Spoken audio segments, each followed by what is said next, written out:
کوئی میرے نبی کی بات کرتا ہے اللہ پوری کائنات کا دل اس کی طرف پھیر دیتا ہے۔ آج میں نے دیکھا ہے، میں تو ساؤتھ میں رہنے والا ایک غریب علاقے سے تعلق رکھتا ہوں، مجھے دنیا آج میرے باپ کے نام سے نہیں پہچانتی ہے، میرے علم اور میرے جبہ کبہ سے نہیں پہچانتی ہے۔ آج لوگوں کے دلوں کو اللہ نے میری طرف اگر پھیرا ہے تو صرف اتنی بات ہے، جب تک بکے نہ تھے تو کوئی پوچھتا نہ تھا، یا رسول اللہ تم نے خرید کر ہمیں انمول کر دیا۔ نعرہ تکبیر! مدینے کے تاجدار کی جو بات کرتا ہے، اللہ اکبر، صدیاں گزر جائیں مولا اس کا نام فنا ہونے نہیں دیتا، اس کے نام کو مرنے نہیں دیتا۔ بادشاہوں کے قصیدے گانے والے شاعر بھی تھے، آپ کو میں بتاؤں، بادشاہ ہمیشہ شاعر رکھتے تھے دربار میں، ان بادشاہوں کی تعریف کرتے تھے، لاکھوں انعام میں پاتے بھی تھے، سونے کے سکے، چاندی کے سکے، درباری شاعروں کی لمبی لسٹ ہے۔ لیکن تمہیں پتا ہے وہ شاعر آج کہاں ہیں؟ ان کے نغمے کہاں ہیں؟ ان کے کلام کہاں ہیں جو بادشاہوں کے لیے بولے گئے تھے؟ کچھ نہیں۔ بادشاہ نے وقتی طور پر سنا اور پیسے دے دیے، وہ پیسے لے لیا، وہ بھی مرا یہ بھی مرا۔ لیکن صدیاں گزر گئی، حسان بن ثابت کے کلمے آج بھی لوگوں کو یاد ہے، جو میرے نبی کو دیکھ کر کہا تھا، وَأَحْسَنُ مِنْكَ لَمْ تَرَ قَطُّ عَيْنِي وَأَجْمَلُ مِنْكَ لَمْ تَلِدِ النِّسَاءُ خُلِقْتَ مُبَرَّأً مِنْ كُلِّ عَيْبٍ كَأَنَّكَ قَدْ خُلِقْتَ كَمَا تَشَاءُ۔ حسان بن ثابت نے کہا تھا، آپ سے زیادہ حسین میری آنکھوں نے دیکھا نہیں، یا رسول اللہ آپ سے زیادہ خوبصورت کسی ماں نے جنا نہیں۔ اللہ نے آپ کو ایسا پیدا کیا جیسے کہ آپ کی مرضی تھی، ہر عیب سے اللہ نے آپ کو پاک پیدا کیا۔ میں پوچھتا ہوں اے سنیو، کیا تمہیں یہ قصیدہ یاد ہے؟ مولا یا صلی وسلم دائماً ابدا، یاد ہے؟ سنا ہے کبھی؟ مولا یا صلی وسلم دائماً ابدا علی حبیبک خیر الخلق کلہم۔ یہ شرف الدین بوسیری کا لکھا ہوا، 700 سال پہلے لکھا ہوا میرے نبی کی شان میں۔ لوگوں کو ترجمہ معلوم نہیں، لیکن زبانوں سے آج بھی پڑھتے ہیں اور آج بھی لوگ گنگناتے ہیں۔ بچوں کو بھی یاد ہے، بوڑھوں کو بھی یاد ہے، جوانوں کو بھی اور عورتوں کو بھی، کیونکہ اللہ کا قانون ہے، جو نبی کے گن گاتا ہے اللہ اس کا نہ نام مرنے دیتا ہے نہ کلام مرنے دیتا ہے۔ بوسیری بھی آج ہمارے درمیان زندہ ہے۔ ملا جامی کو آپ نے دیکھا نہیں، فارسی آپ کو آتی نہیں، لیکن جب فارسی کا کلام سنتے ہیں دل جھوم اٹھتا ہے۔ تنم فرسودہ جاں پارا ز ہجراں یا رسول اللہ، دلم پجمردہ آوارا ز عصیاں یا رسول اللہ، چسوئے من گزر آری من مسکین ناداری، فدائے نقش نالینت کنم جا یا رسول اللہ، چو بازوئے شفاعت را کشائی بر گنہگاراں مکن محروم جامیرا دراں یا رسول اللہ۔ میرے نبی کی محبت میں لکھا ہوا کلام ہے، فارسی میں تھا، لیکن دنیا آج بھی یاد رکھتی ہے عبد الرحمن جامی کو۔ یہ وہ عاشق رسول ہے جس نے نعت لکھا تھا حج کے دوران اور یہ عہد کیا تھا حضور کے دربار میں جا کر سناؤں گا مدینے، لیکن اللہ کے نبی نے خواب میں آ کر مکہ کے حاکم کو بتایا تھا کل کے دن عبد الرحمن نام کا ایک شخص مدینے آنے والا ہے، اسے آنے مت دینا، روک دینا۔ حاکم مکہ دوسرے دن قافلوں کو دیکھا، پوچھا عبد الرحمن کس کا نام ہے، کون ہے؟ عبد الرحمن جامی کو دیکھا، مکہ کے گورنر حاکم نے ان کو روک دیا، کہا تم مدینے نہیں جا سکتے، باقی پورا قافلہ چلا جائے۔ سنو عبد الرحمن جامی کا یہ واقعہ مشہور ہے۔ دوسرے دن جامی نے دیکھا کہ گورنر نے مجھے روک دیا، حاکم نے مجھے روک دیا، تو ایک اونٹ کے مالک کو کہا میں تجھے پیسے دیتا ہوں، اونٹوں کے اوپر جو سامان رکھا جاتا ہے ان سامانوں کے کسی تھیلے کے اندر مجھے ڈال کر سل دینا اور سامان لگیج کے ساتھ مدینے مجھے پہنچا دینا۔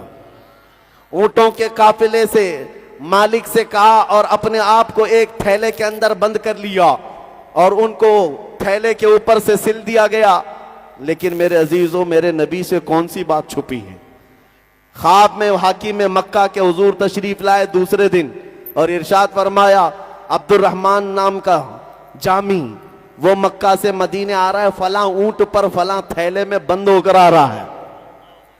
حاکم مکہ دوسرے دن قافلوں کی نگرانی کے لیے آیا اور آ کر کے تلاشی لیا ایک تھیلے کے اندر عبد الرحمن جامی کو پا لیا, کھولا اور کہا میں نے کل آپ کو روکا تھا, پھر آپ جانے کی ہمت کر گئے مدینے, مجھے پتا نہیں کیوں آپ کو روکا جا رہا ہے, ہو سکتا ہے آپ کا کوئی الگ کام ہو, میں اپنی مرضی سے نہیں اللہ کے نبی کی مرضی سے آپ کو روک رہا ہوں.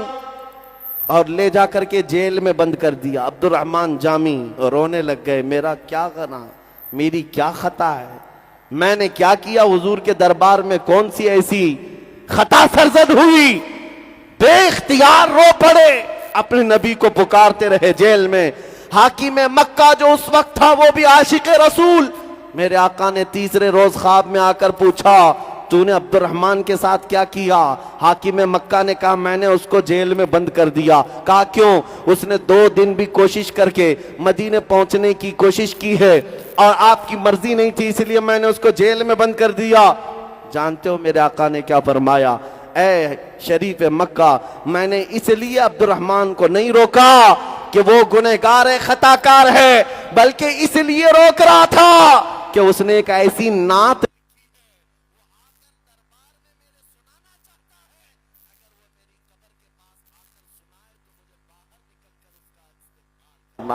نعرہ تکبیر, نعرہ رسالت, فیضان اعلی حضرت, فیضان اعلی حضرت. آج بھی عبد الرحمن جامی کا وہ کلام جو دلوں کے اندر اثر کرتا ہے, کلام نہیں مرا, نام بھی نہیں مرا. کیوں؟ نبی کی شان جو بولتا ہے وہ ہمیشہ کے لیے رہ جاتا ہے, ہمیشہ کے لیے رہ جاتا ہے.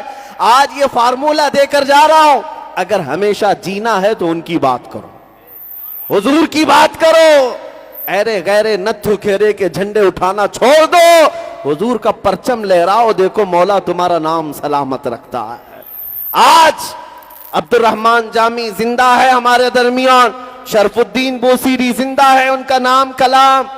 ارے میاں ہم کو تو سمجھ میں نہیں آتی پنجابی, لیکن پیر مہر علی گولڑوی کو جب سنتے ہیں, مکھ چند بدر شاشانی ہے, متھے چمکے لٹھ نورانی ہے, کالی زلفت اکھ مستانی ہے, مخمور اکھیں ہن مد بھریاں, اس صورت نو میں جان اکھاں کی جان جہاں اکھاں, سچ اکھاں رب دی شان اکھاں, اس شان تو شانہ سب نبیاں. سبحان اللہ ما اجملکا ما اکملکا ما احسنکا, کتھے مہر علی کتھے تیری سنا, گستاخ اکھے کتھی جا اڑیاں. یہ پیر مہر علی کے جملے تھے, پنجابی میں ہیں, لیکن جب کوئی گنگناتا ہے تو دل مچلنے لگ جاتا ہے, روح کے اندر ایمان دوبالا ہونے لگ جاتا ہے. کیوں؟ حضور کے دربار کی جو غلامی کرتا ہے اللہ اس کی زبان میں بھی اثر پیدا کر دیتا ہے, اس کے جملوں میں طاقت بخشتا ہے. اور آج 100 سال ہو جانے کے بعد, 100 سال گزر جانے کے بعد ہمارے مجمع میں ایک نام اور بھی گونجتا ہے, ایک نام اور بھی گونجتا ہے, عشق محبت, عشق محبت. یہ نام کیوں گونجتا ہے؟ یہ نام کیوں گونجتا ہے؟ شمال سے لے کر جنوب تک, مشرق سے لے کر مغرب تک, جہاں سے دیکھو آوازیں آتی ہے, ڈال دی قلب میں عظمت مصطفیٰ, سیدی اعلی حضرت پہ لاکھوں سلام. اس امام کا نام 100 سال کے بعد بھی اس لیے گونجتا ہے کہ اس بریلی کے امام نے اس فارمولے پر عمل کیا تھا. وہ اپنے گھر کے قصیدے نہیں پڑھتا تھا, وہ اپنے باپ داداؤں کی تعریفیں نہیں کرتا تھا, بلکہ جب بھی قلم اٹھاتا تھا یوں کہتا تھا وہ کمال حسن حضور ہے کہ گمان نقص جہاں نہیں, یہی پھول خار سے دور ہے, یہی شمع ہے کہ دھواں نہیں, تیرے آگے یوں ہیں دبے لچے فصحا عرب کے بڑے بڑے, کوئی جانے منہ میں زباں نہیں بلکہ جسم میں جان نہیں, کروں تیرے نام پہ جاں فدا, نہ بس ایک جاں دو جہاں فدا, دو جہاں سے بھی نہیں جی بھرا, کروں کیا کروڑوں جہاں نہیں, کروں مدح اہل دول رضا, پڑے اس بلا میں میری بلا, میں گدا ہوں اپنے کریم کا, میرا دین پا رہے نہ نہیں. اس بریلی کے امام کا کلام اللہ نے آج بھی زندہ رکھا ہے. ان کی عزت کا عالم یہ ہے, ابھی عرس رضوی ہوا, جا کر بریلی دیکھ کر کے آنا. اس شاخ کا مجمع ایسا ہوتا ہے, میاں کسی کو بلایا نہیں جاتا, کسی کو بلایا نہیں جاتا, لیکن دور دراز سے لوگوں کو پتا ہے, گرمی ہو کہ بارش ہو,